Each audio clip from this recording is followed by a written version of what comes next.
When it comes to Donald Trump's bigoted and transphobic ban on transgender Americans serving in the military, he has a short-term victory because our spineless Supreme Court decided to allow it to go into effect. And as Arian DeVogue and Zachary Cohen of CNN reports, in an unsigned 5-4 order, the justices took no stance on the legality of the ban first proposed in a surprise tweet by Trump in 2017, but Tuesday's action clears the way for it to take effect while lower courts hear additional arguments. The 4 liberal justices objected to allowing the administration's policy banning most transgender people from serving in the military to go into effect. The policy, first announced by the president in July 2017 via Twitter and later officially released by then Secretary of Defense James Mattis in 2018, blocks individuals who have been diagnosed with a condition known as gender dysphoria from serving with limited exceptions. It also specifies that individuals without the condition can serve, but only if they do so according to the sex they were assigned at birth. In a statement released after the Supreme Court action, the Pentagon sought to clarify that its policy is not a ban on all transgender persons from the military. As always, we treat all transgender persons with respect and dignity. The Department of Defense's proposed policy is not a ban on service by transgender persons. It is critical that DoD be permitted to implement personnel policies that it determines are necessary to ensure the most lethal and combat-effective fighting force in the world. DoD's proposed policy is based on professional military judgment and will ensure that the U.S. Armed Forces remain the most lethal and combat-effective fighting force in the world, Lieutenant Carla Gleason, a Pentagon spokesperson, told CNN. In July 2017, Trump surprised military leaders by tweeting, "After consultation with my generals and military experts, please be advised that the United States government will not accept or allow transgender individuals to serve in any capacity in the U.S. military," Trump said. "Our military must be focused on decisive and overwhelming victory and cannot be burdened with the tremendous medical costs and disruption that transgender in the military would entail." Now, if that justification that Trump used to announce this ban on transgender individuals serving in the military sounds familiar, about them possibly being a, quote, disruption, it's because it is familiar. It's the exact argument used to justify the discriminatory ban on gays and lesbians serving openly in the military. And here we're just applying it to transgender people. And understand what they're doing. With the Muslim ban, now all of a sudden we're supposed to call it a travel ban and pretend as if Donald Trump never said that he wants a complete shutdown of Muslims entering and exiting the country. We're supposed to pretend that he never said that. And similarly here, we're supposed to pretend that he never said that he wants to disallow transgender Americans from serving in the military because the Pentagon wants you to think, oh, this isn't a ban on transgender people. It's just that we want to be able to make personnel decisions. Oh, okay. That sounds kind of Dum dum dum dum dum. So this is bigoted.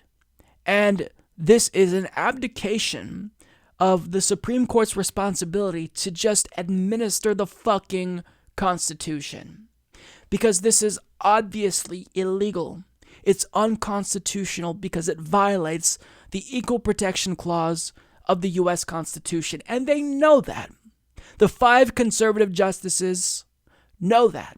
But the reason why they are choosing to not take a stand here is because they can't possibly say that this is constitutional and defend this as constitutional when it's not, because it would make the court seem illegitimate. So what they're doing is simply taking no stance and letting this continue. But in taking no stance, understand that they are taking a stance.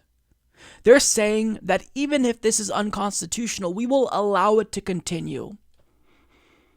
We're just cowards and don't want to put our names on it. But you did. So the Supreme Court has no legitimacy already. Whatever legitimacy concerns they had that led to them not wanting to take a stand on this, I mean, you don't even have to worry about that. You have no fucking legitimacy. If you're not protecting marginalized communities who are susceptible to discrimination and violence, then you are not a legitimate court. So to allow this to continue, to take no stance, and essentially allow this to go into effect while lower courts gauge whether or not this is constitutional, it's not. The Supreme Court is abdicating its responsibility. And this is disgusting. Donald Trump is a bigot. He's a transphobe. Now, on the campaign trail, when it comes to the issue of trans rights, he actually seemed to be the most reasonable. He got attacked by Ted Cruz for saying, look, this trans bathroom hysteria is just kind of overblown. Just let them use the bathrooms that they want to use. He said this. But now what does he do when he gets into office? He is banning transgender people from serving openly in the military. Oh, I'm sorry. It's not a transgender ban. They can still serve if they have gender dysphoria, but are still living as the sex that they were assigned at their birth. Wow. Are they not merciful? I mean, this is just shameful. We're going backwards. Progress, it doesn't seem to be on a straightforward trajectory as we all would have hoped. It's circular. You make progress, you go backwards, you fight to keep it, and then you go backwards. It's circular.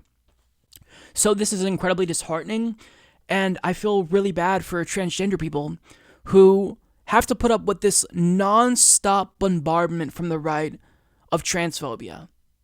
The bathroom hysteria, they make up the bathroom predator myth. You have individuals like Jordan Peterson basically launching a career off of trans hysteria by misrepresenting laws that protect trans people. You have people like Steven Crowder trying to create caricatures of trans people. And it's disgusting. The right is bigoted. Once, trans people become more accepted by society and by culture in the United States, they'll have a new target. Immigrants. It's going to keep repeating itself. The right, they don't have any policy substance, so what they do is they pick a new target. They choose one group, demonize them and vilify them, and they prop them up as a boogeyman so that way their idiotic base is able to think, oh, well, this must be the person who's causing all of my problems. This must be why we have so much economic issues in this country.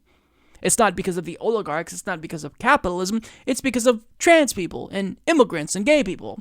It's just intellectually dishonest, and quite frankly, it's bigoted and grotesque. So this is a win for bigotry for now, but long term, we will win this battle. Trans people will win this battle, and I believe that. But right now, we have to deal with this because we have a transphobic, bigoted, xenophobe racist in the White House, and this is just what comes with that. Mike is a total loser, so don't hit the subscribe button, okay? And whatever you do, folks, do not hit the notification bell either.